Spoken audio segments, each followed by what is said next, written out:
the thing that I always really lean into is what we were talking about earlier, the notion that you're going to be terrible at things for a long time, and you cannot let that stop you from whatever it is you're trying to do. I think that's the biggest hurdle that people feel like they have. What's up? Welcome back to another episode of Where Are All My Friends? I kind of like saying that. It's kind of fun. I feel like I got a ring to it now. This week with me, I have Ray Harkins. I'm stoked on this episode for a couple different reasons. One, this is one of the first guests that I've had where we knew each other, but we really weren't all that close. And I more so just had a feeling that he had a good story. The reason I had that feeling is he does a whole lot of things that I respect a lot. And people like him, you kind of just see the amount of work they put in, and I almost feel like there's no way they don't have a good story. So, specifically, he has a podcast of his own called 100 Words or Less.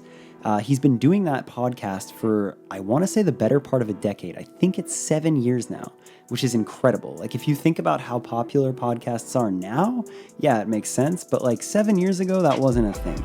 So I'm really impressed by that. He's definitely had his finger on the pulse, and he's built an incredibly cool podcast where he's had some really incredible guests on it. And again, it's a focused on music podcast. So if you haven't heard it, check it out. If you have, I'm not surprised because it's a pretty iconic podcast. He is also a manager of producers. He works with a company that I like a lot called Tandem Management. He himself was in a band called Taken, and they have a lot of really cool OG history and cred. And we talk about his touring days because it was kind of a different generation of touring, and he has so many cool stories about touring them that you can tell on the episode blow my mind. So just all around, he's kind of an OG with so many things. And for that exact reason, I love the episode because there are certain lessons that I feel are timeless. And he's the exact example of that.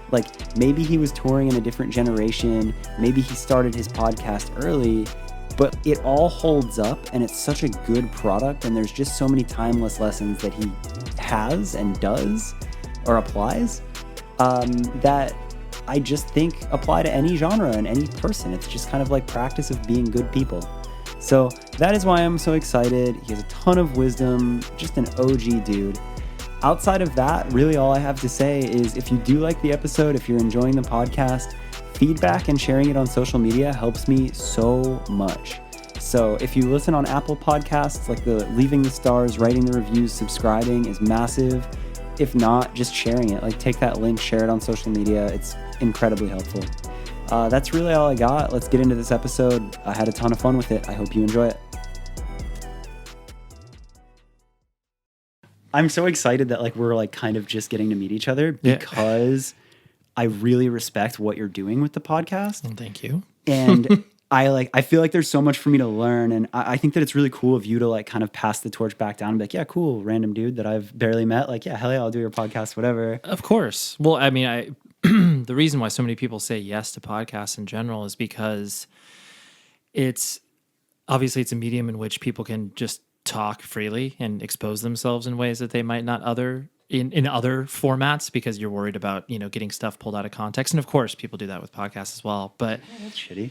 Yeah, they do. I mean, yeah, for really large mainstream podcasts where it's just like Bill Simmons, he's a sports writer and talks, he gets hundreds of thousands of downloads for each of his podcasts, but if he mentions something sports related, this person may get traded or whatever, and it's just people will pick that apart. But he's well, I didn't actually say that. It was just a hypothetical. He saw it, but anyways. So he'll so yeah, people you get blog aggregators who are just oh yeah, we're just looking for some clickbait. But obviously, we operate in a world that isn't really as on that same level. So yeah, but I think most people say yes to this because it is not only is it fun, but then it's easy to be able to. It's more or less of a conversation as opposed to, just this really linear thing. I'm just going to beat you up with questions and all right, well, moving along. You answered that, so let's move along. It's yeah. I think to me, it's my ultimate fuck you to the state of where media is at, or social media is at right now. Yeah. Because everything is trying to grab your attention, and it's 10-second clip, this, and this, and this. And it's for me, I just think there's so much value and something so nice about just sitting down and talking to somebody and getting to know them and that's why I'm so excited. Like a lot of the guests that I've had are people that I know to some extent. Sure. And like we're in similar circles and like it makes sense for us to like know each other because of all the things, but like just an honest conversation of getting to know somebody and being like, wait, you know this and this and this. And like, Absolutely. It's great. I think that if I can learn so much from that and I'm so interested in that, there has to be like, to me, I think about like maybe the generation after me that wants to get into music, Right. that like there's so much to learn and there's so much to be said and there's so much insight where conversations like this being documented are important. Or Yeah. I would like to think that they add positivity. And they also add context too, because I think that's what most things are lacking in general. Where like you don't, it's very easy in the digital age that we live in from being able to listen to every song from a particular artist, looking at their Wikipedia page. It provides a snapshot of those things, but it's really like, I use this example a lot, but it's just like, drive-through records. Like yeah. drive-through records in the early 2000s was like everything. In late 90s, early 2000s, like it was everything. It had a stage on Warped Tour. Yeah. But it's like, you mention that now to a 16-year-old and it's just kind of like, well, I've kind of heard of the label. Like, wasn't Newfound Glory on them? Like, it's hard to put that in context, but like when you're able to have a long-form conversation with a person about that particular thing, or even just like, certain bands where it's like, bands like Heavy Low, where it's just right. Like I mentioned that to you, and you'd be like, oh my gosh, like yeah, and like that band was like everything for a subset of kids for like 2 years, and now like Irrelevant is the only way that you can describe that band. It's not like they're doing anything from that perspective. Obviously, broken up many years ago. Yeah. But anyways, the point being of what you're saying is like it's just delivering context in a way that, provided the person wants to put it in the work, then they're going to be able to understand so much more and be able to layer it upon their knowledge. That's so good. Yeah, it's the context. It's like and it's coming from, I think it's our job as a podcast host or curator to find guests that are educated and interesting and will add value. Sure. I think that like you have like trust amongst listeners. So like if you put on guests that... Absolutely, totally. Yeah, if you're delivering this experience, like you want... The best compliment that I personally receive for any of the people that I bring on my podcast is like, oh, wow, like I didn't like that person's band. But like after listening to that conversation, I was like, oh, yeah, I understand them better. Yes, that. Or like, I still don't like them. Like I still don't like their band. Yeah. But like, oh, I see that they come from a similar world as I do or whatever. And it's like, yeah, like most of us that are attracted to this weird subculture, we've probably arrived at it via very similar circumstances, and as long as we're still here doing it in some capacity, there's a reason that you should know that. It's like we don't accidentally keep still going to shows and stuff like that. You're right. And I again, what a great medium to bring people together and like to bring more understanding and context to maybe parts of the culture that they don't even know are there. Yeah. And like that's another reason why I'm so excited to have you, because like again, so many of my guests have been like on this like younger underground hip hop side or like whatever. Right. And like what I know of you is like, one, you've been podcasting now like getting close to literally 10 years. Yeah. And like I just feel like you have so much knowledge and like you've been there and you've seen things happen. And I think that it's really important for people to have an open mind to those that have been there and done it and have made waves. The same way, like we were like talking before this started, of like it's smart for the people that have been in it to pay attention to the younger people. It's smart for the younger people to learn too, and like to be like, yo, you've done shit, you've accomplished shit. Totally, yeah, and not being like that old, the proverbial old guy in the porch that's just like clinging to.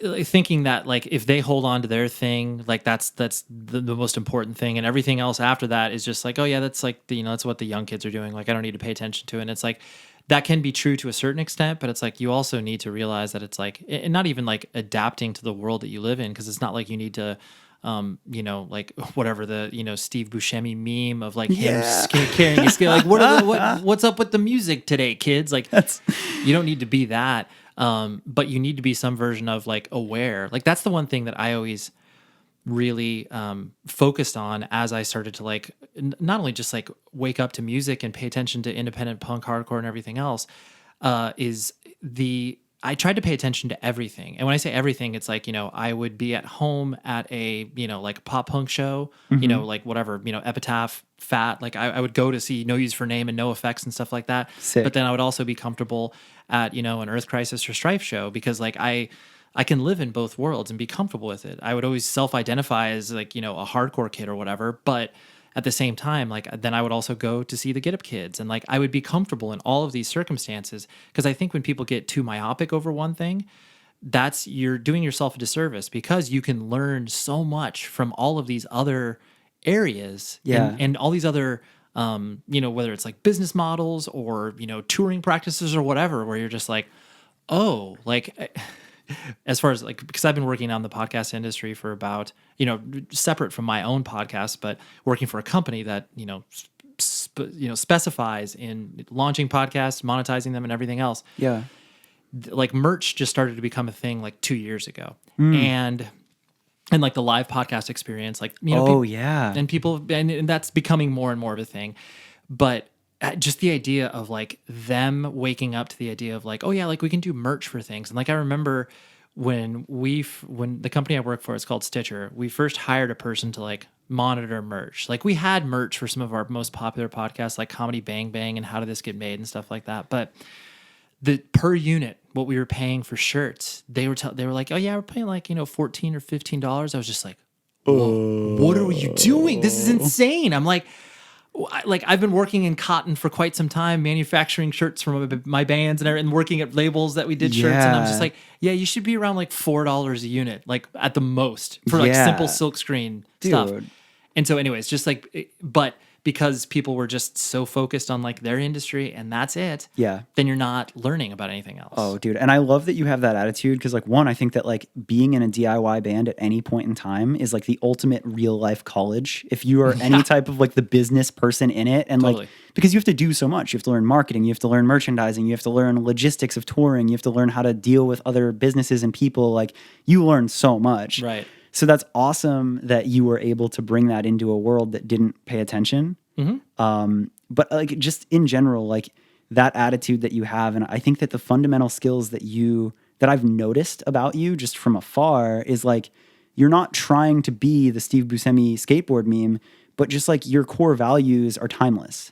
Like the way that you view things and the way that you hold up and the way that like you treat business, like even the way that we've emailed back and forth and all that, like you're never too good for anyone. You're quick to reply. You have an open mind. Like all of those things I think come from the College of Music, but can be applied anywhere. And I think that you're perfect proof of that. Well, thank you. I appreciate that. But I agree because I think it is when you're learning all of those things, like all those words you're saying, logistics, merchandising, branding and stuff, like you're not identifying that. Like, when you're 17 years old, you're just doing the thing. You're like, we need shirts. Yeah. So I know a guy and like, oh, our guitarist can design this shirt. Like you're just, it's very hand to mouth. It's very reactionary. Oh yeah. It's the last thing you want to do, identify with it. You're just like, dude, I don't give a shit about this title. Like get me these shirts. We need to go on tour and we need to eat. Yeah. And so, but it's only obviously once you get older and you have perspective on it, you're just like, oh yeah, like these real life things that frankly, most people don't experience until they have entered the working force, graduated college or whatever.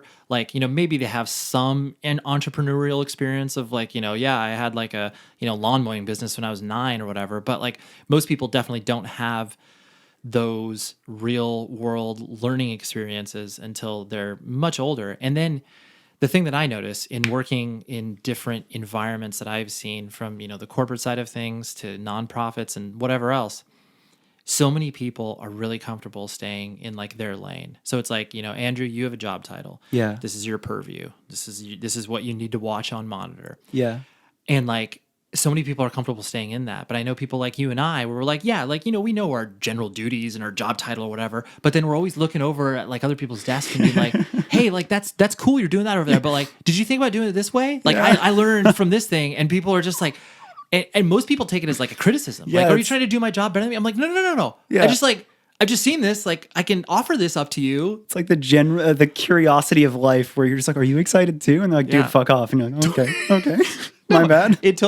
And I see it time and time again. It's like so many people are comfortable in living with that. And of course, like the common pushback, and frankly, something I always tell myself, where it's just like, You know, the idea of like the jack of all trades, the master of none. Like there are many times where I was just like, man, if I just focused on this one thing, like would I be that much better at it? Dude, that kills me. I feel that's so heavy. Right. And I think that, but I am so comfortable being like okay at a bunch of things rather than like good at one thing. I was like, I just like that much better. Just more fun. I'm honestly really glad you say that because you do have some years on me and some experience and you've proven like success. And I struggle with that where I'm like, am I doing the wrong thing by being the jack of all trades? And should I double down? And seeing an example like yourself where you love that and you've made it this far, like that's fucking cool to hear. And I hope that other people take that too. Yeah. Because I don't know how to not do this. I agree. Yeah. I use the word, it's like a generalist, you know, Yeah. it's like, I think that it's not to give short shrift to the idea of like, you know, being a jack of all trades where it's just like clearly, you know, we have a lane as far as like, we're very passionate about this particular art of music, you know, and like not everybody follows that path or whatever. So like we are quote unquote experts in many fields of that. So I'm not trying to give short shrift to that, but it is that idea of just being able to have all of these different disciplines. Like there are people that like work at record labels that you and I are both, you know, friends with, familiar with, where it's like all they pay attention to is their record label and their artists. Yeah. And that's it. Yeah. And they're like, if you tried to have a conversation with them about like, oh yeah, like this other, you know, band released on this, you know, this smaller label than yours or whatever, they're like, oh yeah, tell me what's up with that. Just like, you've like never even heard of that? Yeah. What? What do you mean you don't pay attention to the other things going on outside of your door? Like you need to. Yeah. Not even so much from like competition, I need to crush them, but just in like dude, you got to know what else is out there. Totally. And not just because your headlining act is like bringing them out on tour. Like you should have already been aware of them if they're 2 out of 4 on a bill or whatever. Like you just need to know these things. It's crazy. So I didn't tell you too much of the format of the show. Yeah. And I love that we just kind of got to like talk about that to start. But if what I like to do is I like to kind of start from the beginning of somebody's story and just kind of like take it back and learn so much, like just like kind of about like you and the pieces in your life, the pivotal points that got you to where you're at and the things that stuck and the things that matter to you. So to start that even a step further, if somebody doesn't know who you are, what is the quick explanation of who you are and what you do right now? Sure. So my primary job, so I work at a podcast company called Stitcher. And so we do, like we launch podcasts, we make podcasts, we call it, this is such a cheesy term, but like we're a full stack podcast company. So it's like, you know, we can do anything in relation to podcasts. So, and I've been working there for about 3 years. I also host my own podcast, like you mentioned, it's which called is 100 Words or Less. Which the name is not apropos of anything to do with the actual content. And most people, like, the reason I came up with that name was because that was a common refrain at school where it was like, in 100 words or less, like if you're writing an essay, like and this was far, yeah. So it's like, and the joke, I thought it was funny because it's like clearly, like people that just read the name are just like, oh, it's a really short podcast. Yeah. It's like, yeah, I understand where you would think that. It's not it because like anybody that's ever known a podcast knows that they're obviously long. Like you're going to be at least a half an hour, if not an hour or more. Yeah. So anyways, but I just named it that and it was like, it just kind of stuck. I liked the name. It was catchy. But anyway, so that explains it. Cause I love the name and your branding is so good. And I've thought about that where I kind of figured it was similar, something close to that. Yeah. But I just thought it was a play on like, you're never going to fit this into 100 words. Right. No. And but it was like at school, you'd be encouraged like in 100 words or less, you know, write an essay about this particular topic or whatever. So you'd have to, you know, be economized with your words and be able to still, you know, try to get your point across or whatever. So it was just an exercise, you know. Ooh, I like that. Okay, anyways, but yeah, so Stitcher, 100 words or less. Stitcher's 100 words or less. I also manage producers underneath the Tandem Management Company. So I have 4 producers that I manage, and I've been doing that now for it's about 6 or so years. Yeah. I also do like consulting work for PETA, the animal rights organization, because I worked there for about 5 years doing their, let's see, what was my title? Celebrity Marketing Manager, which basically is just a fancy way of saying like, hey, celebrities and bands that like animals, like let's figure out a piece of content around whatever it is you want to talk about. And so, yeah, those are the general, you know, thing. I mean, I feel like I've got, you know, 7 jobs, but it's like, you know, in the same way that you like the hustle, it's like, I like the hustle too. It's fun. And it's fun to not just be doing one thing. Totally. You look at your to-do list, and at least for me, like I've squared off sections that are Absolutely. titled like, okay, cool. So I have version 3 this, and then I got to jump over here to Capstan and do this. Yep. And it's 100%. Yeah. It's just Yeah. fun to be able to, and then plus, like, I really do truly feel when you are working in the creative arts, that all of these can bleed into one another, because usually people are attracted, it's the same way where it's like athletes always want to be rappers and rappers always want to be athletes. It's a similar idea where it's just like people that are interested in music are probably interested, like clearly they're interested in audio. So they're just like, oh, podcasts. Like, yeah, there's just such a interchangeability in which you can kind of operate in the what would seem like disparate universes. It's like, well, no, like they all kind of operate the same way. Like on a day-to-day basis, I continually laugh when I see the podcast industry, how big it is now, and how I see the way that, like, honestly, it's a 1-for-1 parallel with the music industry. The deals that are struck with podcasts, the way that, like, just the business side is structured, it's exactly the same way as what we're used to at record labels. Like, you're talking about like profit split deals and, like just, it's so simple. Like, I was just like seeing the agreements, like almost to a T, where I'm just like, oh yeah, like maybe there's some more mentions about like intellectual property rights and stuff like that, but for the most part, it's pretty similar. So I just laugh where I'm like, oh yeah, they all play together. And like, I mean, we even touched on it at the beginning, like, you understanding merchandise and bringing extra value to your company. Like, Yeah. I love that. And again, it's such cool proof. So I think that says what you do very well. And all of those companies are very well regarded. So that's cool. I think that speaks for you as well, that you're involved with a lot of things. Like, I know I've used one of your producers for one of the artists, like with Limbs, like I used Bo, and like, I mean, it's cool. Like, all of those things are legitimate in what you do. So you're proof that you can do a lot of things and do them well. Yeah. It's, and it's just the, and I think it's what I really try to focus on too, is it's not just it's the fun of it, it's the process of it, and it's the ability to like want to like actually help not only like yourself from a selfish perspective, but just you help others, where it's just like, if I'm creating value for you by releasing a weekly podcast about music, like that's awesome. It's satisfying my creative urge, but then it's also satisfying you.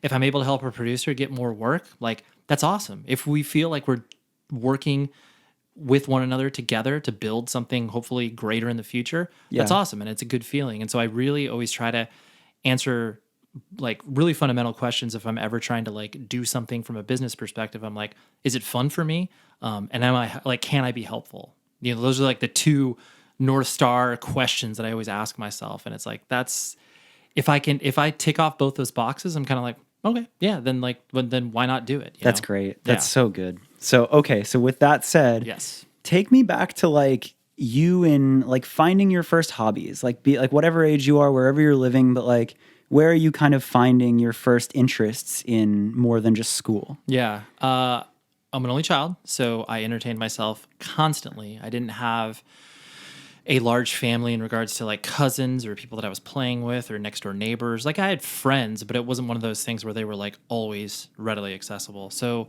from an early age, I was super into, because I mean, I was born in 1980, so I'm 38. So like G.I. Joe, He-Man, like collecting all of these characters, being able to create these worlds where it's like there'd be time, like this is going to sound cruel, but it's like my mom would like, she had like a walk-in closet and I would have all of my like, G.I. Joes or He-Mans there. And I would just be in there for hours, just being like, dude, here's Duke and Snake Eyes going on a mission to rescue, like, just create all just these that worlds. imagination. It was because it was just so much fun. And then like, I mean, I got so like, as I got older, because I would always rely on myself for fun. Like even when I was getting into video games, like I'll never forget this. I played golf at an early age too. So like about 7, I picked up golf. Oh, wow. So I played, I played like in tournaments and stuff like that, but I like once video games started to become a thing and there was golf video games. And I was always like, I really like this golf video game, but it's not as realistic as what I want it to be. So I came up with this elaborate system of like rolling dice and then keeping track of my golfer, like from a career perspective, where I'd be entering tournaments and I'd be like, I'd make up, I'm like, oh, if I win this tournament, I win $15,000. But then I had to spend like $3,000 on flight. It was nerdy. Like, whoa. Yeah. At a young age. This is this is when I was probably like 11 or so. So I was like, but I still have that game and these sheets where it's like I found them not too long ago and I was just like, my gosh, dude, like so nerdy obsessive about it. So you can easily see the through line of like once music started to become a thing, like, I wasn't raised in a musical household. Yeah. My mom was into like Beatles, Bob Dylan, and the Family Opera soundtrack. Like that was Wow. basically it. There Yeah. wasn't, and like the radio was on, but it wasn't.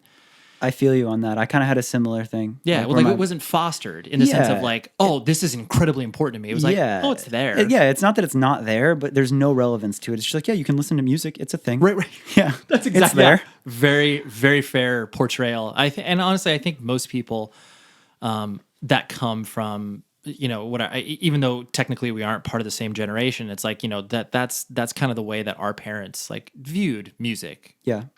And so once I started to like, unfortunately, living in Southern California, we have an amazing radio station, K Rock, and like Oh, yeah. when I was 10, 11, 12, 13, like that was early 90s, and obviously like grunge and like the breakthrough of mainstream punk, and so Offspring and Bush and Nirvana, like all that stuff started to happen, and I started to pay attention to it because it was on the radio. So I was kind of like, oh, cool. And then starting to be able to go to like concerts, like definitely not shows, but concerts. Yeah. Like huge arena events. Wow. Good way to say it. Oh, yeah. Concerts versus shows. There's a distinct difference. Like when you were Wow. going to the Staples Center to see Ariana Grande, clearly that's a concert. But if you're going to, I would even argue, like, even though, a House of Blues is whatever, 1,000 cap room, Yeah. it's still a concert. Yeah. Like Yeah. you're not buying a seat there or whatever. Yeah. So, and yeah. then like you go to a show and you're at like a tiny, like a club or a bar or Exactly. something, and you're there, you see the artist, you feel the energy. There's Right. the crowd has an energy. It's Yeah, you're in a sweaty room. That's like Yeah. essentially what you are. So Fuck, yeah, I there's love that. I've never had that differentiation Really? put Yeah, so yeah. simply. That's great. Yeah, I've always viewed it. I mean, especially once I started to experience that touch point of smaller shows. There are like, because we would say shows to anybody, and like most people would be kind of like, show, like, is that a movie? Yeah. And so like once I started to encounter that language difference and barrier, I would then start to deploy both of those words strategically, where I would just be like, oh yeah, like concerts, like that's your average mainstream person is going to know what a concert is. Totally. But like I'm not going to mention. But then I would never, all the shows that I played, I would never describe as concerts, because like that's not what the vibe is. Or That's whatever. brilliant. I love that. Thank you. I can't. Yeah, I wish I could like attribute that to somebody. I for sure did not make that up on my own, but I definitely like. I think I was just able to pull disparate parts of information. I'm giving it to you. Yeah, That's thanks. I'm putting that. I'm putting that on you. I appreciate that. Yeah. But then, so it was early '90s. Started to become obsessed with music. And then once I started to feel like I had some sort of authorship over the music that I was able to buy and be attracted to, it was like, I definitely didn't do well, I think at maybe one point I did that Columbia House record club where it was Yeah, like, dude. a penny for 12 CDs, and then they would Yeah. charge you like $1 million for the next shipments or whatever. I think I did that, but then my parents were divorced at an early age. My father lived in Vegas, and I would visit him occasionally, and he would take me to like concerts. So he took me to my very first concert. I saw the Australian band NXS when I was like probably 8 or so. They played the Thomas and Mack Center in Vegas. Huge arena show. Wasn't familiar with the band. I just like went with him, but I just remember being stoked, like dancing in the aisles. Like I was like, I think this is what I'm supposed to do. And like, it was just fun.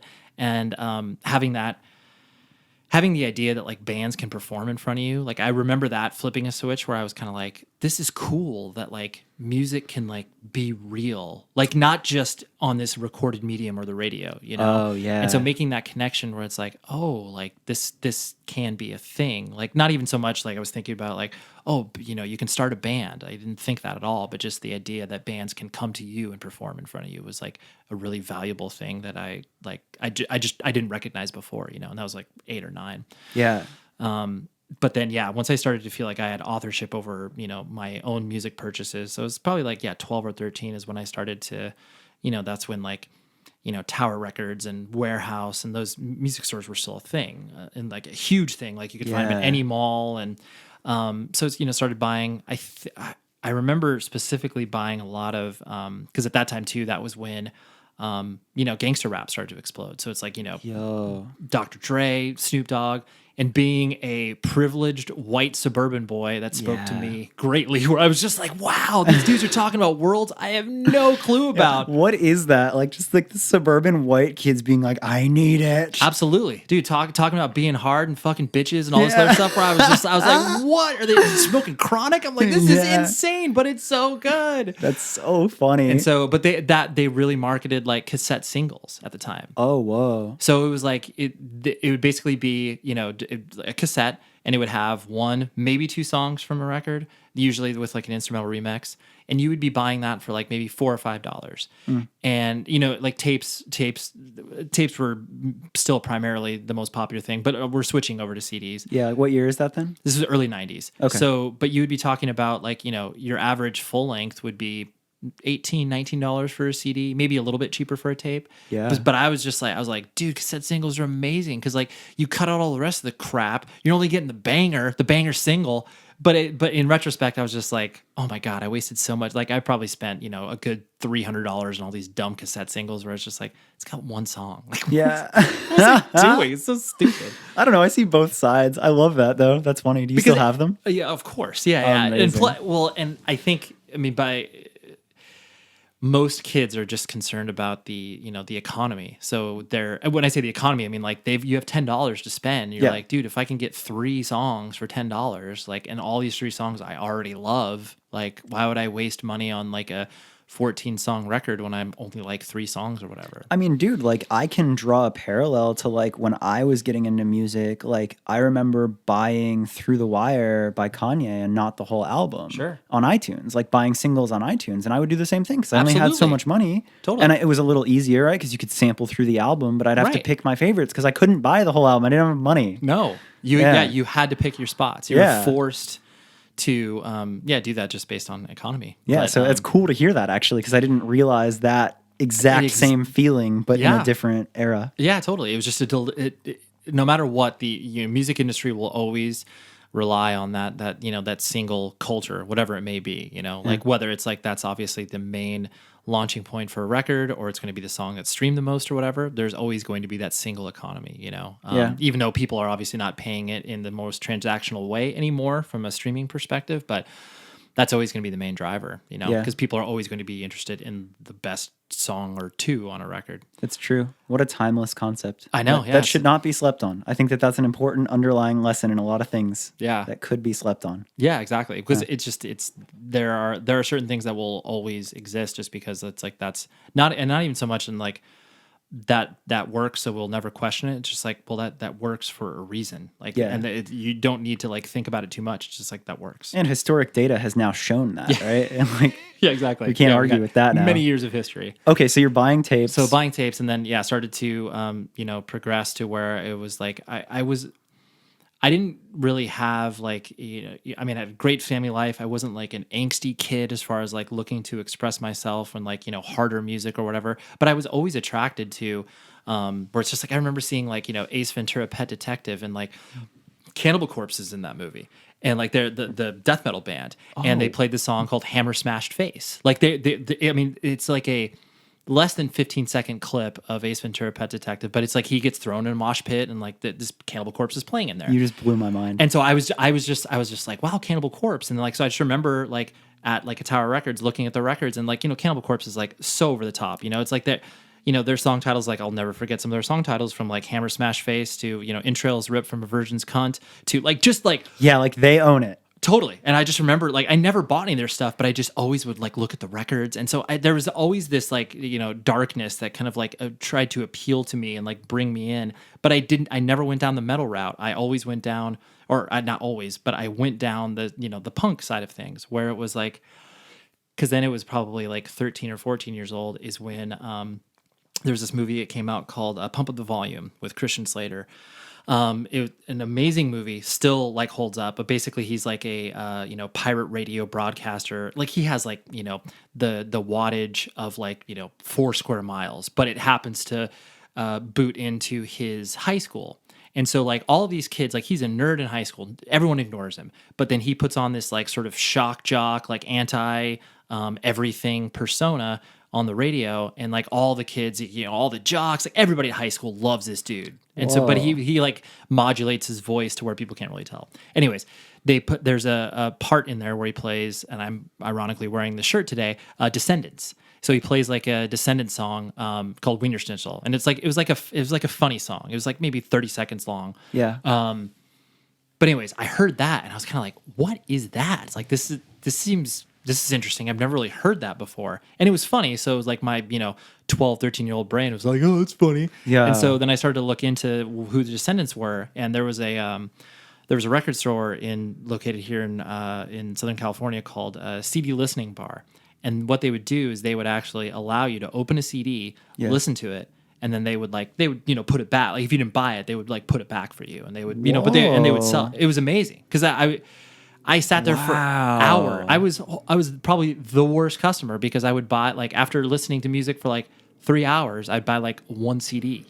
Damn. But it was amazing because you had so much music at your fingertips where you could sample stuff that you normally did not have the access to because clearly this was the early to mid 90s. Yeah, shouts to them. That's fucking cool. It was great. And it wasn't a chain. It was just this random store. But it was there because I see their logic where they're just like, the more people listen and stay in here, the likelihood of them buying more stuff is real. And I was like, I get that. Like, especially if you're an adult that has like disposable income, but whatever, a 14-year-old kid definitely is going to buy one record. That's it. Yeah. So anyways, but then I listened to Descendants there, and I was like, wow, like this is kind of like what punk is. And then I started to get exposed to it a little bit more at my high school, where there was like, one or two punk kids that were into the more, like classic, like, Subhumans and Crass and a lot of the, the 80s punk stuff.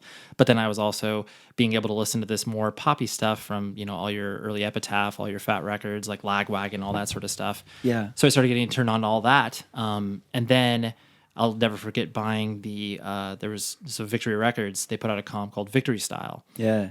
And it was that was the day and age where it was like $5 for a comp. Dude, getting comps was amazing. It's the best because it was typically singles. Yep. And so the songs were pretty poppin'. They are. And you're finding all this new music, and it's cheaper than other stuff. Absolutely. So yeah, that basically threw me down the rabbit hole of hardcore. Like I had listened to, Minor Threat or, Dead Kennedys and stuff like that. And I started to understand what that world was, especially like, through the prism of like straight edge and stuff like that. But it wasn't until Victory that introduced me to, Snapcase, Strife, Earth Crisis, Dead Guy, Guilt, all of these bands. Yeah. Then I was just like, wow, so there's stuff that's like heavier and like more aggressive and like they're yelling as opposed to like shout singing, which is obviously what some of the punk that I was listening to at the time. How old are you at that time? Like, as you're finding this? At that time, I was probably I was 15 or so when I started to discover like the hard, the quote unquote harder stuff. Okay. I'd already been listening to like, Rancid and Green Day and Offspring, all those bands broke, and I had seen them. Because, Southern California was such a bastion for that stuff. Like, they would play in the area a decent amount, those bands. That's so cool. I was able to see it. Primarily Rancid and Offspring. Green Day I only saw a couple of times. And then Blink also. Like, Blink was huge. Dude. And seeing those bands, I still have Cheshire Cat when they were just called Blink. Wow. And it's like, but seeing them at, like, the Showcase Theater in Corona and just being like, wow, this band's great. And like hearing them play Eminem's, it was just like, oh, this is an amazing song. And so, fuck, dude, because like you are that generation above me, but like those were the bands, like the bands you just listed there were like, that was my first taste of finding music that wasn't on the radio. Yeah. And like obviously I'm later to it and they were more established, but like hearing you talk about it, like being in that moment and it happening, fuck, that's crazy. It was huge. Yeah. It was so great to be able to like because like there's nothing more exciting than feeling like you're witnessing something grow into something larger. Yeah. Where you're just kind of like, wow, like, and especially if you are, of the age in which you can actually recognize that. Like there's nothing more, you've experienced it, I've experienced it, where it's like either you're watching Friends or bands that you're like, you're somewhat familiar with, where it's just like,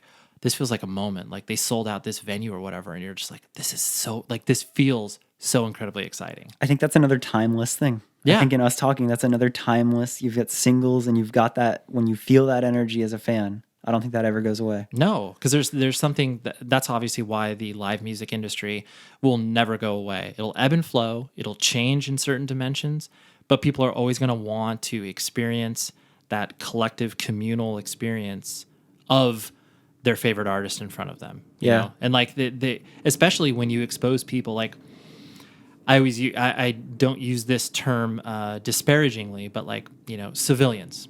I use that like to just people, like civilians, sure, people that yeah. have not been exposed to what we've been exposed to. Well, like our parents being like, yeah, music exists. Right, exactly. Very civilian thing to do. Absolutely. Yeah. Where it's just like there are people who it's like, I go to church and there's a friend of mine at church who is like, he's a civilian. Great dude, love him to death. Totally. But just does not like, his exposure to music is very, surface level. He's like, yeah, I like it. He's like, yeah, I like Five Finger Death Punch. And I was just like, holy crap. Yeah. Like, yeah, there are people like you. You might be a civilian to him in something. He might be a huge into like Totally. gardening. And you'll be like, yeah, sunflowers are cool. And I'm like, Yeah, I'm just a okay, tourist Ray. there. Yeah, totally. Yeah.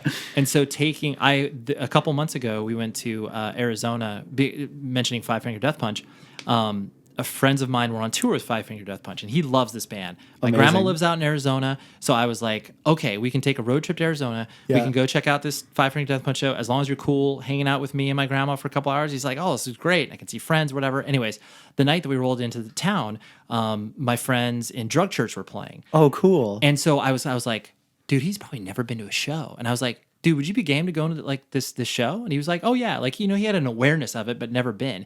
And so there was like, it was a great turnout for like a Thursday night. There was like 100 some odd people. It was like, Drug Church, Gouge Away. I can't remember who else. But anyways, he watched the show and he was just like, yeah, this is really good. And it's like, it's such a common experience for me that I was like, yeah, it was a good show. It was fun.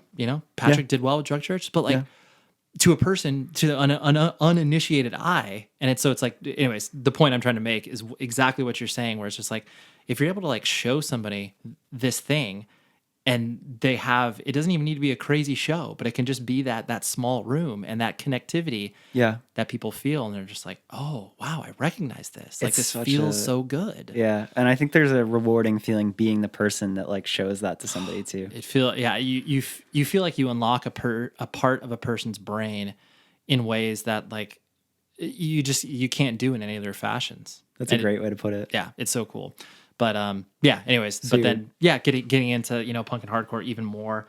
And then it was started my first band in high school. It's called Doom Society. Okay. Horrible. I actually just got the digitized MP3s of it recently from the kid who played guitar in the band. And it was like, listening to it, I played from Wife the other night. It was just like, dude, this is like the best, worst thing ever. It's like, it's so bad. But, because it's like we were sort of punk, sort of hardcore, no idea what we're doing. That's I didn't play in bands, but like looking back at the old skate videos that we used to make, like it's so bad. It's so bad, but like it needed to be. It needed to be that bad. And that's the one thing that I tell, like, I don't know if this is kind of hardwired into people like you and I who get attracted to these weird subcultures where it's like, I don't care if I fail at stuff. Like I'll fail miserably all the time. Like I don't have this inherent, like, to a certain extent, like I'm not going to fail to where I'm just like, oh, cool. Like I lost like $175,000. Like there's, levels of acceptable failure or whatever. But most people are really scared to fail. And so it's like, you and I like would just like blindly go and say, well, yeah, whatever. I'll start a management company or whatever. I'll just do this thing. And it's just like, I'm just work out. It's fine. Like, I don't know. It's just that weird feeling of like, we'll just try things. I actually love, again, that you said that, though, because recently, I'm 28, and it's only recently that I've really become comfortable with that. Like, committing, like, moving all the way from Florida to California, and, like, there was a long time where I was doing the risky things, and I was not ready to fail. I was so afraid of it. Yeah. And I think that, like, once you get to that comfortable level, and maybe that just comes with age and failing more and more. Yeah. But like now, like only now am I really starting to like to embrace that. Where I'm like, yo, like, yeah, let's go fuck it up. Let's fail. Let's try. I don't care. Totally. Yeah. You have to be able to try. But that's the one thing that it's like, being like, you're going to be terrible at most of the stuff that you do in life. Like very rarely, like you're going to have one friend amongst your hundreds in high school that like can just pick something up and immediately do it. Like you're going to be terrible at stuff for a long time. Shouts to Jeremy Bloomberg. He was always that. Yeah, exactly. You're always going to have that friend where it's just like, dude, you're immediately doing kickflips. Like, I can barely ollie a curve. 360 flips, fucking week 2.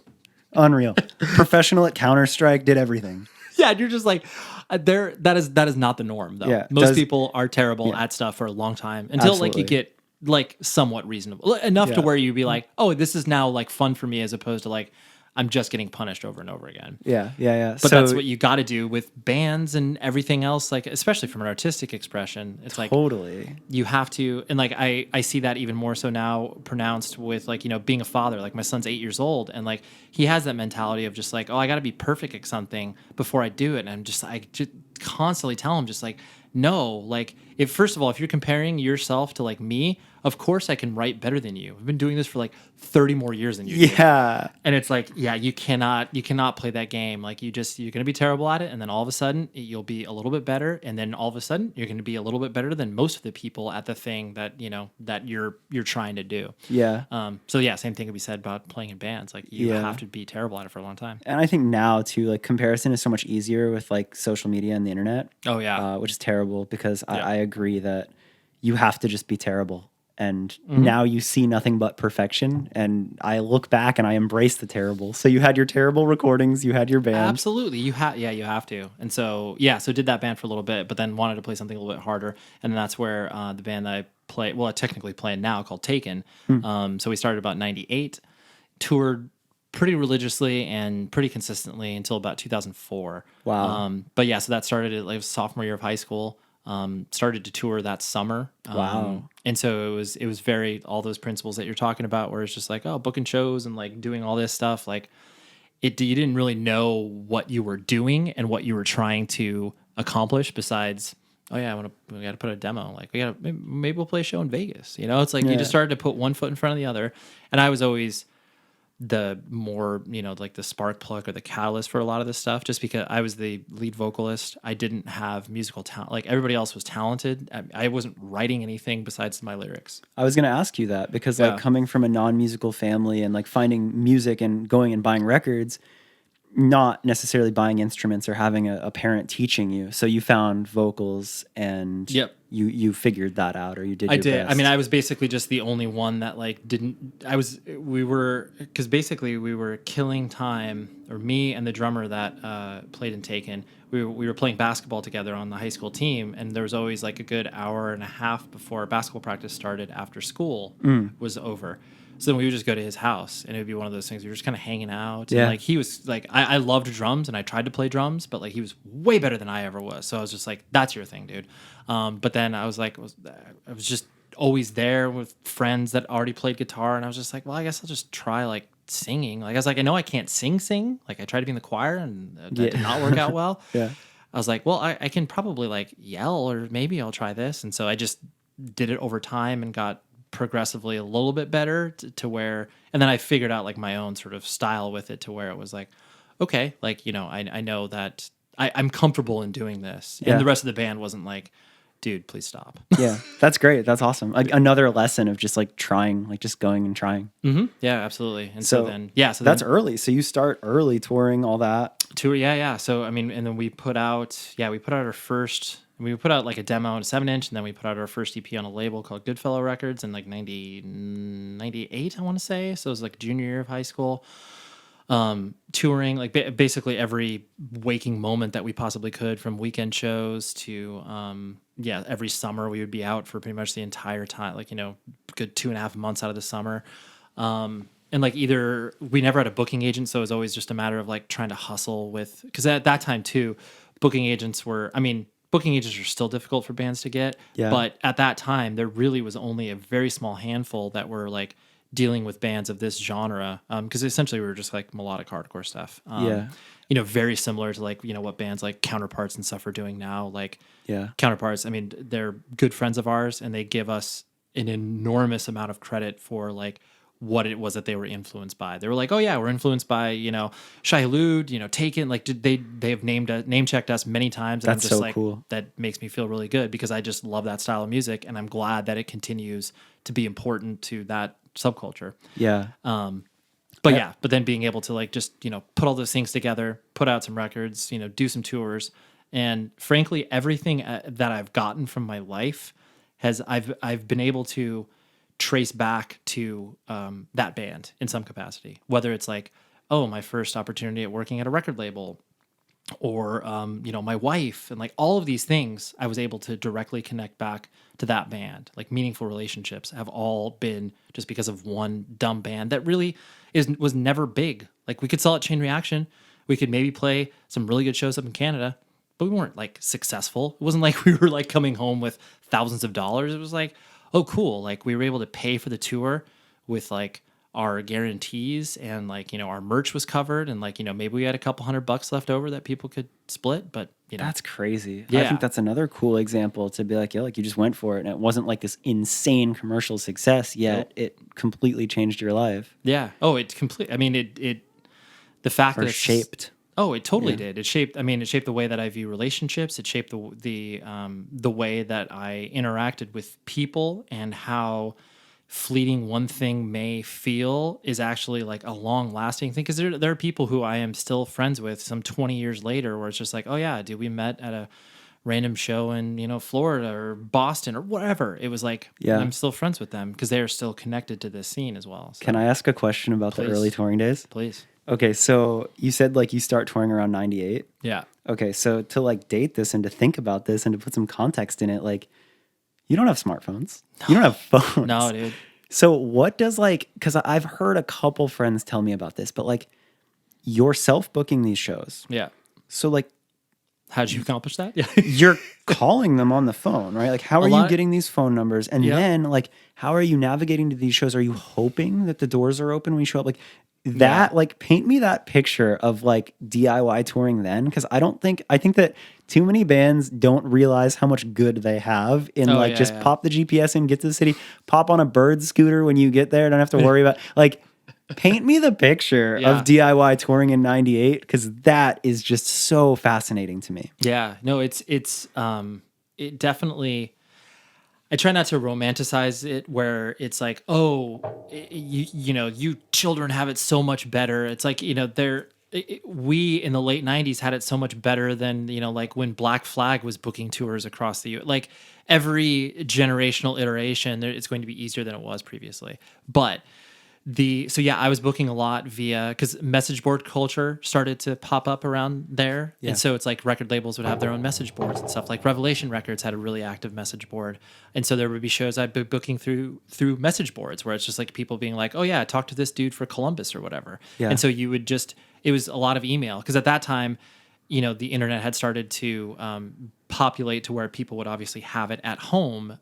And so it was like, but it was like dial up, it was like Yeah, AOL. So it's totally. like the only functions you could really do would just be like, email and visiting websites and stuff. Yeah. And message boards, like that's really, Exactly. Yeah. that's all that the internet could be. Totally. So yeah, it's like it would be just a matter of, and then like once you actually like played out, at other shows, whether it was like, when bands would come through on tour and you'd be playing with them, you would be doing as much trading of information as possible. Like if they booked the tour themselves, like you would be able to be like, who should I talk to for this? Like if you had the vision to do that. Yeah. And so there would definitely be times where it's like, once we started to make friends, like, one of our closest like sister bands was this band called Curl Up and Die from Vegas. And so like, we just became really, really good friends, traded a bunch of shows. They would come out here, we would come out there. And then we just started to kind of like piece this all collectively together. We started to, I remember the very first tour that we booked. It was so terrible because it was like, we were quote unquote out for 3 weeks, played probably maybe 5 shows. Like it was because like maybe a week before we left, all these shows fell through. All these kids were emailing me being like, oh dude, this thing fell through or whatever. And so like I had to go back to not only tell my band members, but then tell Curl Up and Die, hey, so those like, 20 shows I had booked, like it sounded like 5 now. Like, do you guys still want to like go out? Like we're still going to go out. We're just going to treat this kind of like a vacation. But it was definitely all just about collecting as much information as you could, and then being able to make those relationships through either trusted allies in other bands or other promoters that are just like, oh yeah, like my friend shows up in Portland, so like you should talk to Jeff or whatever. So That's crazy. yeah, it was just all piecing that together. And then as far as like showing up to the shows, we would always joke around where it was like we were using MapQuest. Okay. And so it would be a matter of the tour was booked, we'd have all the addresses, we'd put all of the addresses in, we'd print out 100 pages of these directions. The MapQuest Bible.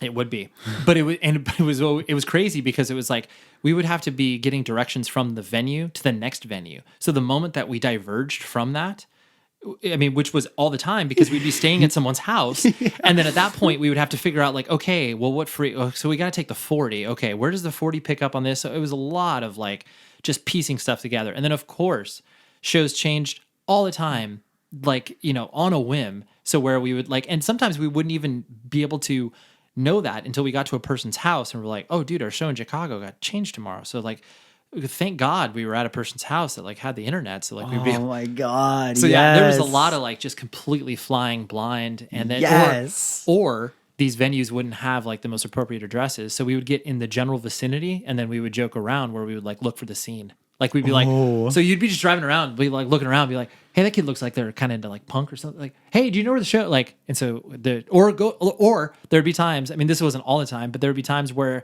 we tried to find the quote unquote scene, like there wasn't anybody there at the time, so we would go to the local mall and just kind of like wander around. We'd be there like like 3, and the show doesn't start till 6, so we just kind of wander around. Like if someone looked like remotely into subculture, we'd be like, hey, because at that time too, like Hot Topics weren't very prevalent, so it wasn't like a hub spot that we could go to. So we'd just be wandering around, being like, oh, hey, this person looks like, hey, are you going to a show tonight? Yeah, like, go peep the FYE or something like that. Yeah, dude, it was so. Yeah, but I mean, we would randomly, but then like if we were lucky enough to meet someone at the mall, we would be like, oh, cool, you know where the show is? Like, can we also stay at your place? Dude, that's so funny because I actually draw parallels to that to even touring in like 2010. Yeah. Like, yeah. It's very, like, it is a lot of survival, making the best out of whatever situation that you are currently in, and just ultimately just trying to be resourceful. That's so good. Yeah. So, okay, so that's a huge part of your life, and that takes you into like growing up. And where do you then get into like more of the industry side? I got hot. So I worked at Century Media Records for about 10 years. Wow. They looked at signing Taken to Century Media because at that time, so it was early 2000s. This is when kind of the Orange County hardcore scene started to like really become exposed, where, 18 Visions, Throwdown, Bleeding Through, a lot of the labels like, Ferret and Trustkill, like that stuff just started to pop off. Like Poison the Well was doing really well. There's just so much stuff happening. Yeah. Granted, obviously like Poison the Well was not from Southern California, but just like that scene started to bubble up. Yeah. And there was a lot of focus being placed on Orange County. And so Century Media had dabbled in hardcore in the past, but they hadn't really done a ton of stuff. So they were looking at signing Taken. And then I became friendly with the A&R guy. His name is Steve Joe. Still works in the industry, works for Prosthetic Records. Wow. As far as a mentor is concerned, because I know you said Johnny Minardi is a person that you kind of labeled that. Shouts to my guy. Exactly. Shouts to my guy too. Steve Joe was definitely, I didn't never labeled him as such, but he definitely was a person where it's just like, you're a child, you shouldn't be working in the industry, but you know enough to where I think you can be molded into this. Yeah. And so he definitely was just like, he's like, I'm trying to sign your band, but like, have you ever thought about working in the industry? And at the time I was working at a record store. I was touring, and like I had a desire to work in the music industry, but I didn't have a vision for what that would look like. How old were you? I was about 20 at the time. Okay. So like that's young. At that time I'd also dropped out of college to just basically pursue the touring band thing. And I had a job at a record store where basically in between tours, I would just go back there and work at the record store. And it was amazing. It was an amazing job. Really quick, were your parents supportive of that, or were they? No, horribly unsupportive. When I say horribly unsupportive, it's not like they were just actively trying to dissuade me from not dropping out of school or anything like that. Yeah, because you're telling me you had like a pretty traditional good upbringing. And I know that like that can be, because I mean, up until very recently, college wasn't like a choice. Like it's a very like traditional path. So yeah, that's always interesting to me. Like this being such an alternative culture, where parents fall on it. Yeah, so, totally. I mean, was that scary for you to like? It was to have that conversation with my mom. It was one of the most difficult conversations I had, because it was just like I went to like 1 year at San Diego State, and then I went to a community college, and I was just killing time. You know, like it didn't matter. You felt it. You knew that this was your thing. Totally, and it wasn't even so much like I knew I never was going to make a living off of the band I played in. I never had those illusions of grandeur. I never, even though I saw friends that were accomplishing it to a certain extent, I never had the burning desire to be like, I want to, like. I had the desire to take this as seriously as humanly possible. Yeah. But I never had the thing being like, this is my only thing. This is my only hope. That's very cool and like honest, or like I don't know, like That's interesting to me. To me, it was just practical because a lot of the time, at that time too, even though I saw many of our peers being quote unquote successful, the idea of successful was just the fact that they could come home and pay their rent with whatever they made off. Like That's right. and it wasn't like it was still very hand to mouth. So I didn't really feel. I just didn't feel like it was realistic, especially with like what the style that we were playing. It just wasn't it wasn't in vogue at the time, and I just had no vision beyond that. I had vision of taking it like before Taken broke up, we were going to sign with the Militia Group, and we were going to, there was a lot of serious things that were going on for the band as far as like management and doing all this cool stuff. But the band fractured apart because people felt that pull to be like, I got to do something real, like and I totally like completely understood. I was heartbroken at the time because I was like, man, there's all this cool stuff we're about to do. We're about to sign with a new record label, all this other stuff, but. Century Media though. But Century Media. So yeah, Steve Joe brought me in. I was doing A&R from pretty much the get-go, signing bands, trying to figure out what that meant. Because, I didn't know it at the time, but like there's two definitions of what A&R does, where it's like there's your traditional A&R person who's going out there, who's only focused on like signing the best artists, matching them up with the right producer, going into the studio and being like, oh, are you sure that song's the right one? Like there's that person.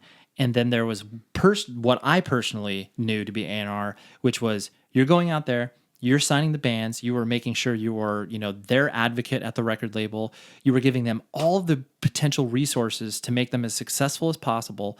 But the reason I signed these bands or whatever was to trust them and to trust their art. I would be a sounding board. I would give advice when asked. Yeah. But to be presumptuous of being, especially too, because we're working in aggressive music. Yeah. It's not like we were working with pop stars who are 14 years old who needed like molding. These are people who are, 17, 18 years old. But like at the same time, this was aggressive music and like signing them in the faith that what they're going to blossom into will be something that will be great in the future. Yeah. And that was and on top of that was also being able to like help build marketing plans and like know how to expose bands appropriately to the world. That's so cool. And I didn't know that about you. And I want to stop and ask you a question because I'd like to think that, again, if anybody listening that's trying to like get their foot in the door and all that, I think that there's a lot of assumptions and maybe roles aren't clearly defined. And it sounds like you had the exact right attitude towards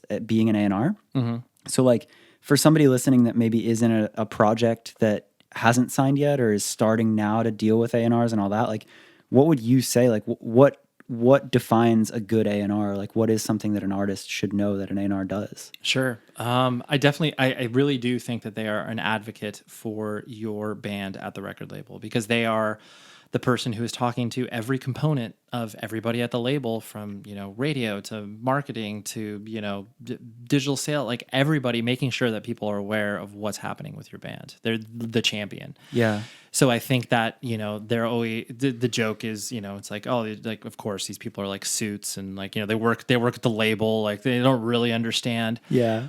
And I always really liked the fact that it was just like, well, like, yes, you can say that about me because I work at a record label, but I was just like, dude, like 3 months ago, I was touring the same places as you were. So like, I really felt a kinship with these people who I was bringing in to sign to the record label because I'd be like, oh yeah, like I play in a band still and we're still touring or whatever. So like having that kinship was really, really important to me. But yeah, I definitely think taking the lead, because people do, and the reason I bring that up is because it doesn't need to be an adversarial relationship. Like there are times where you have to have tough conversations, but you don't need to immediately go to this defensive mode about that. And I think a lot of people, have that negative opinion starting off, where it's just like the years and years of history of how bands get screwed over and like how majors do this and stuff. Like, of course, a lot of that is true. Yeah. But if you are approaching it with a fresh face and a fresh mentality behind it, you definitely don't have to bring that baggage along with you, because it's like, well, what happened to one person doesn't necessarily mean it's going to happen to you. Like these are, statistically speaking, it's not going to be the same exact outcome. So you shouldn't approach it with the fact that it's like, oh yeah, I'm just going to be like all these other bands, Yeah, that's cool. That's cool. Thank you for that. Of course. Okay, so you're A&Ring Century Media. Yep. And then, so I mean, at that time I was touring with Taken, and I was, signing bands and doing all that, learning how to work at a record label, learning how all the moving parts, because at that time, Century Media, and the music industry had started to feel the decline, but not like it was just kind of on the precipice. Like the So what record sell, year? like Like this was like 2000? 2002, 2003. Okay. 2000, I want to say 2004, 2005 is when the label started to first feel a shift from what I personally remember, Yeah. where it was a matter of like, I just had less money to sign bands. Like the deals that I was presenting just weren't as aggressive. We just physically saw records selling less and, big box retailers just taking less and less. And so like we started to feel that shift. And that's obviously when, iTunes and service providers were starting to become more of a thing.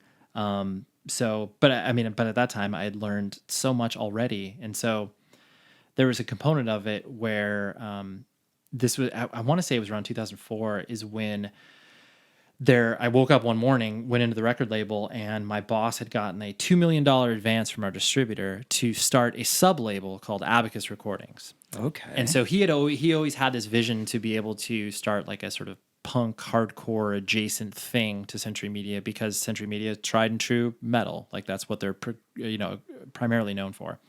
So I then was tasked to kind of like run this imprint. And when I say run, it wasn't like the buck stopped here, but I was like, all right, like let's hire some staff, like let's try to sign some bands. So it's like, I was 24. I was like, I had no idea what I was doing. And like, I had to like find office space. I'm like, I don't know how to find office space. Like I had to like get internet set up. I'm like, I don't know how to do that. Like it was a comedy of errors. Like it was like Comedy of me errors. and a handful of friends that were just trying to like piece this together.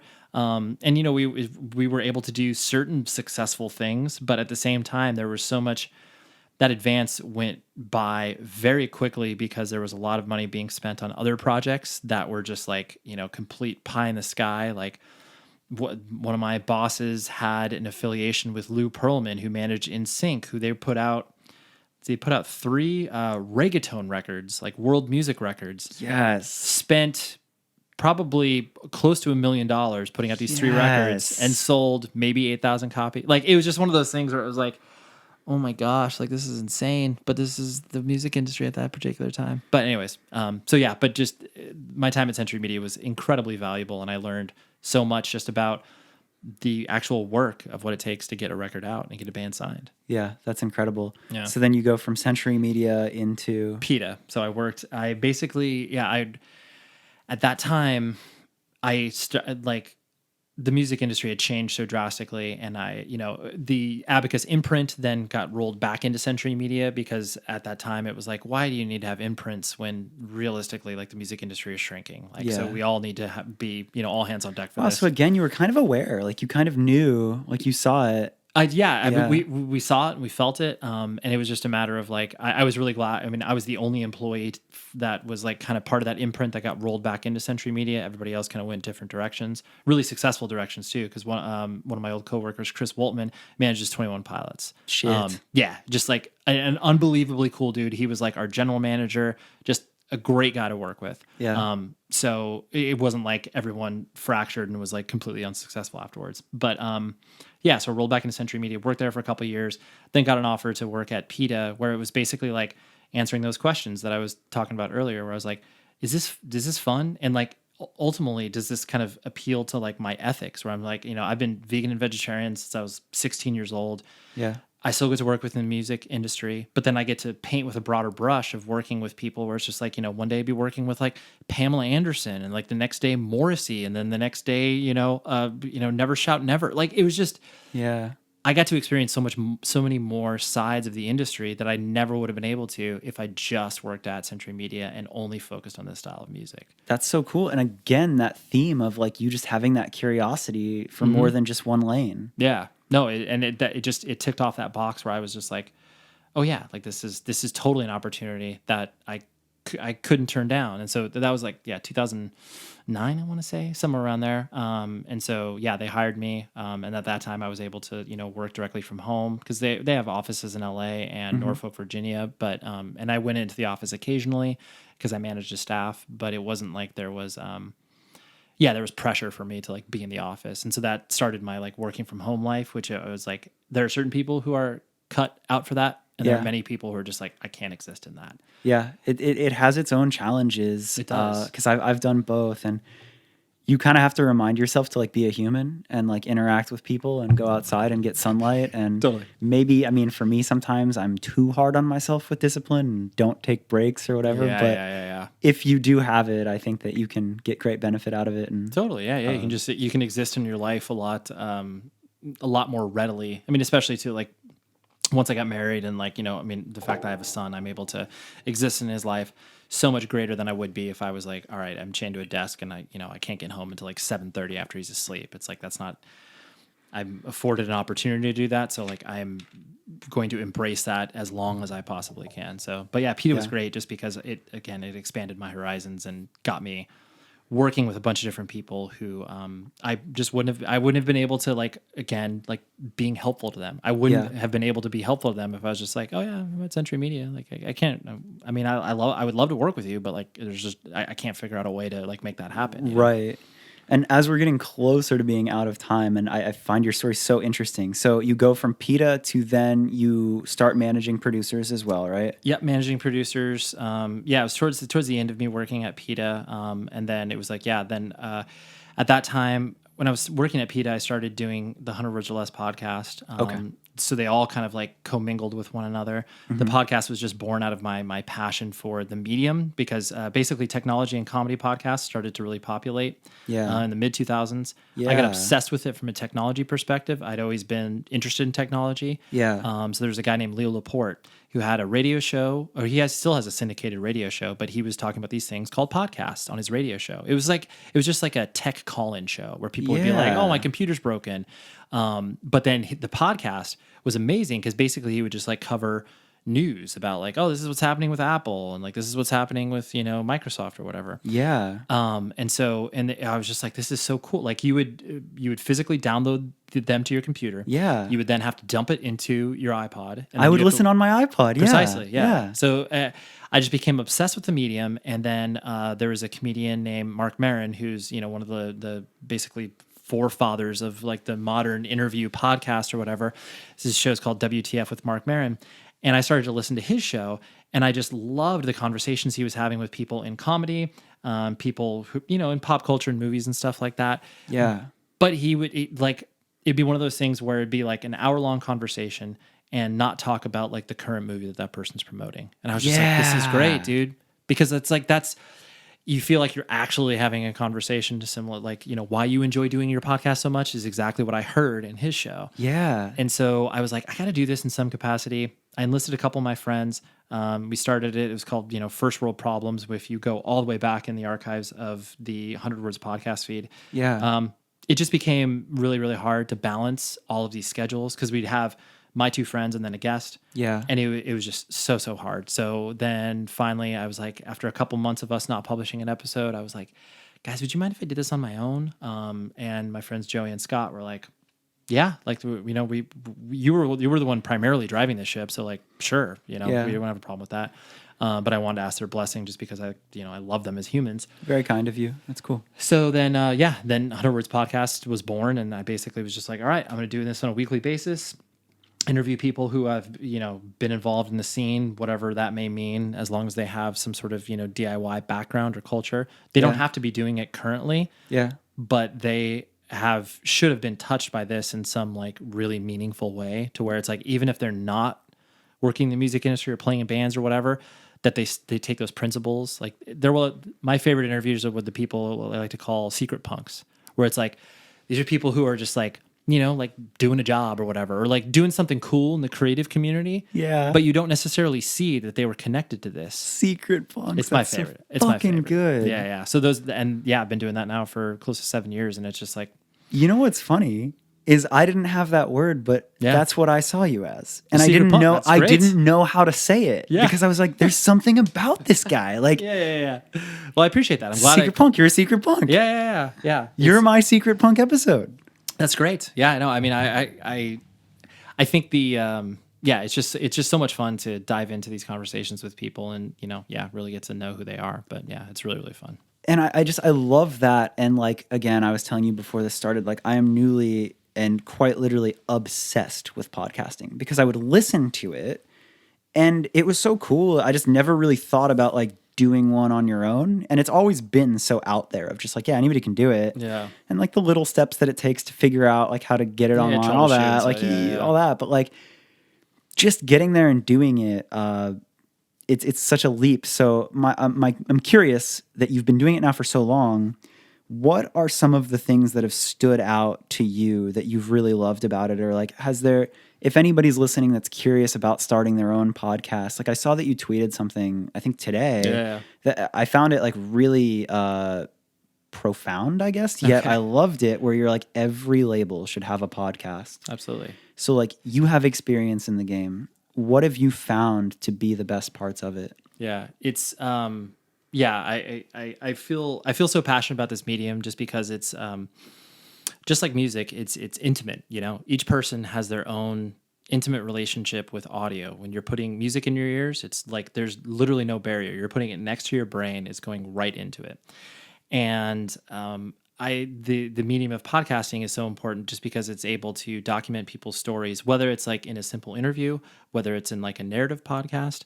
There's so much that can be done there from that perspective. And so all I've leaned into with my own podcast is just being able to give, I really view this as like not only as like a document of a particular scene where people, you know, if people are spending, you know, like an hour a week with me, that they will be able to contextualize a lot of these bands, all these artists in relation to not only one another, but the time that they existed. You know, if they're no longer playing or the time that they are currently existing. Like, you know, I had a great conversation. I usually don't do follow-ups, but I had Brendan from Counterparts on recently, and I'm going to publish it in the next couple weeks. But just talking to him about like, did you you know, like you're a different person than when I first met you, and like, you know, just how his evolution is as a person, being able to like, you know, exist in a band, and being able to like reckon with the fact that like, oh, people like your band now as opposed to like when we talked 6 years ago. Fuck, that's such a cool concept. It was really that's cool. It was really fun to hear, and for him to be able to like to speak on that and be able to ultimately feel comfortable to speak about that in a space where it's like, oh yeah, like, you know, I'm not sitting here trying to, you know, get the traffic and get the downloads and like speak about something controversial. It's just like, dude, we're friends. I have the space. I have the audience. How about you express this? So I think to me, that's really what I've learned and what I've leaned into the most. And frankly, it's like in relation to record labels and podcasts and stuff like that, like there is a podcast is just another channel. It's just another promotional channel for the thing that you do, which is releasing music, releasing stories about that particular music. And there's no reason like, and it doesn't need to be this overly ambitious plan where you're just like, all right, dude, we're going to release like, you know, 7 episodes a week or whatever. It's like, as long as you have a plan in place and you've got someone, whether it's like someone at the label or you're working with somebody on the outside of the label, just to be able to like take those baby steps to be able to create something that's like cool and ultimately is going to give your artists and or whatever it is that you're focusing on more context and more ability to tell your story. Because like, dude, there are certain labels where it's just like, it's really easy to look at Rise Records and just be like, oh, this is kind of like a, I don't know, like a trashy fashion metalcore, like whatever. Like there's a lot of easy targets that you can look at with Rise Records. But if you trace it all the way back to like when they started and you're just like, oh yeah, like it started as a hardcore punk label funded by Kevin Seconds, the vocalist of 7 Seconds, like one of the most legendary punk hardcore bands. No one knows that. I did not know that. Right. And so it's like the only reason I know that is because of having, you know, friends and discussions and like being able to piece all this together. Yeah. But that's why I just feel, and it doesn't need to be like this stupid infomercial about your record label. It can just be a way to tell a story that's obviously controlled by you. And it's not just like, oh yeah, whatever. Alternative Press did like a, you know, oral history on our label. It's like, that's fine. It's like, no, that's not that. I mean, nothing is permanent, but like that is very not permanent. Yeah, I feel you. And to add to that, I think that like things get better when more people are educated, just in a very broad scope. So if you can positively educate people and inspire people or whatever, I think more people go to take action, more people can think and act with a better sense of knowledge, and that's just better. Yeah. And that's what draws me to podcasting is like in a world of 15-second Instagram clips, this is where like you can actually learn and become more educated in any specific thing you're interested in. Absolutely. Which is unreal. Yeah, you could there's no matter what you're into, there's going to be a podcast that will not only scratch your itch of curiosity, but then take you even further down that rabbit hole of obsession. It's like, and that's why it's like the parallels between, you know, starting a band and starting a podcast, it's like, it's 1-to-1. You just like, it's the same exact principle, same exact idea. You don't ask permission. You have no idea what you're doing. You're going to be terrible at it for a while. Yes. And then you finally start to feel a little more comfortable with it and you know what you're doing better. And it just, it's such a beautiful medium that the more people that dive into it and experiment with it and like take it seriously and not just be like, you know, because there's something like pod tea where it's like someone jumps into it, is doing it for 2 months and then like bails on it, you know? And like, I understand like that happens. Life gets in the way, but people that kind of like give themselves like, all right, I'm going to do this for a year. And then how you feel about it at the end of the year, that's fine. But give yourself more time to be able to like try to see how this thing like can fit in your life. Because you'd be surprised at how amazing the conversations that you could have, not only from a selfish perspective like we're doing right now, but then how that can impact people who you have no idea who are consuming this or listening to it. It's so beautiful. I love that so much. I think that says it so well. So then the last piece is because I feel like you have such great knowledge and all of that, and I would really hope that anybody listening to this has taken something away from it. I guess it's a two-part thing. One, if you could go back to any part of your life where you had any type of uncertainty or, you know, you've done so much, is there an underlying theme or is there one piece of advice that you would give to yourself at any part that you didn't have certainty? To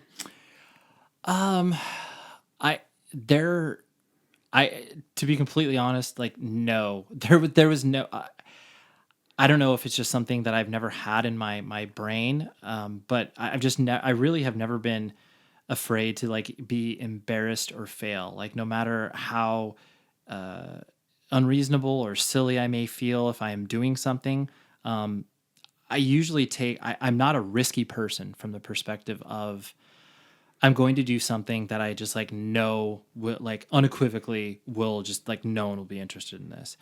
I usually I'm pretty measured in my approaches to things. Like I don't, you know, on a whim. Like I've really only had a couple of jobs and like they've been pretty consistent. I'm not continually like looking for the next opportunity. If something comes up, then I vet it appropriately. But there hasn't been there's always doubt and ebbs and flows in regards to like the work you're doing and like whether or not it's valuable. But then if you actually like sit down and like pay attention to the thing, then you realize like, oh, like there is a lot of valuable things that are getting kicked off from this, whether it's like, oh, like the people that I work with are great and like they respect the work that I do. And like this thing that I put out, like, oh yeah, like cool. It affected these people in these ways. So for me, it was never a matter of like having to push through, those like immovable barriers of self-doubt. I get why they exist in other people's heads. And I wish that there was a way to like remove that. But the thing that I always really lean into is what we were talking about earlier of just the notion that you're going to be terrible at things for a long time and you cannot let that stop you from whatever it is you're trying to do. I think that's the biggest hurdle that people feel like they have because it's like everybody, to your point earlier about social media and everybody feeling like they need to be perfect. Like no one is. Everybody is like a completely broken and flawed individual. We all have ways of masking it. We all have ways of presenting it to the world. But it doesn't mean that failure and everything else exists. Everybody feels like an imposter. You know, I was listening to a podcast with like Howard Stern and Conan O'Brien, and both of them are extremely talented and extremely accredited individuals, like household names. Unreal. And they're both talking about like how they feel like they're frauds, you know, how they feel like, dude, at any point this could just go away. And it's like everybody that is putting themselves out there feels like that. So you doing it on such a small level of like, I'm going to put on a podcast or like, I'm going to start a band or whatever. It's like, dude, you're going to feel this forever. So you just have to be able to try to like mitigate that and try to not like lean into that voice and just be like, well, like if these other people are feeling this, then I know that if you weren't feeling that, then you'd probably be doing something wrong, you know? So fucking beautiful. Thank you for that. Thank you. That is Of the course. best advice you could have given there. And then the last piece is like, again, because you are so knowledgeable, you've been doing it for so long. If there is anybody out there listening that would want to pick your brain, how do they get a hold of you? Or what? Oh, yeah. It's very simple across almost every single social media platform. XPurposeX. It was my AOL Instant Messenger screen name since I was 15 years old. And I just kept that across every mechanism. But yeah, people can email me. It's very, very easy to find me on the internet. Cool. So yeah, I love talking to people and whatever questions they may have, I will do my best. Like I literally respond to every email. If I don't respond to an email quickly, it's usually because there's like some measured response I'm trying to figure out how to hit that person back with. But so you can find me. Just Google Ray Harkins, and I'm one of the first results. So that's incredible, and good on you for like always giving back and having that attitude. Because I think that's another timeless lesson that just will always win. Yeah, if you're responsive to people, it's just like you treat others the way you want to be treated. Like even if you're providing, something that is like, I had a person being like, "Hey, could I submit my band to be, on the podcast?" And I was like, I responded to them. I was like, I don't accept submissions, but like, thanks for thinking of me. Thanks for thinking of the show. Like, I don't accept like unsolicited stuff. Like I try to be targeted in my approach. I'm not going to put on a baby band that I've never heard of and I'm not friends with. Like I'm not just doing that out of for some random reason. It's just like I want to have an interaction with a person. And so I respond to everybody. Yeah, that's so great. Thank you for doing this. It was great, man. Thank you. I really I knew that there was something there. But this was incredible. Perfect. I'm very stoked. Well, me too. Thank you. Cool.